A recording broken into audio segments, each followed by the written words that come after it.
So I guess you made some moves throughout the MLS, and you even went to Norway. What was that like playing over there? Norway is a big culture shock. I'll tell you that much. To go from, at that point, I was in Montreal, which was, a few million people, French speaking Canadian province, to a city of 40,000 people.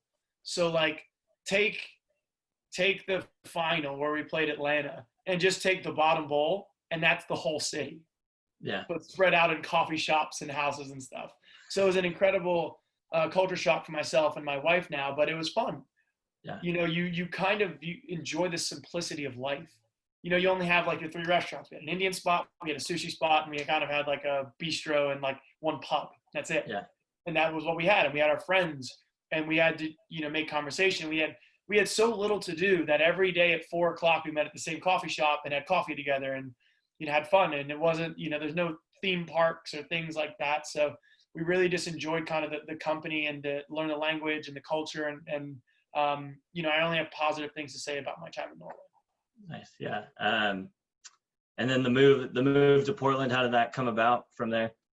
So halfway through my first year there, or my final year there, I texted the assistant coach of the Portland team, and he was a buddy from college, and always said, if you ever want to come back, I better be the first to know.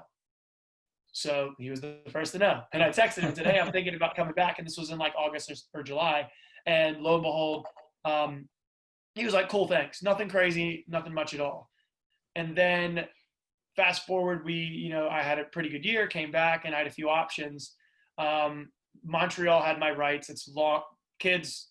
Hopefully, by the time you're pros, you don't have to worry about this. But Montreal had my rights, and Montreal had to trade me, even though I didn't play for them for 3 years.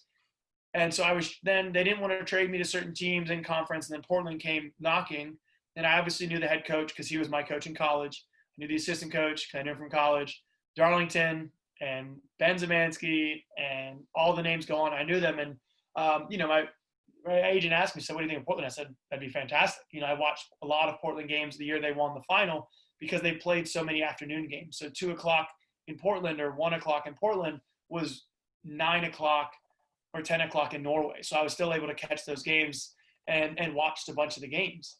So I knew exactly what I was getting myself into, and it was an opportunity of a lifetime. So I snatched it up as soon as possible.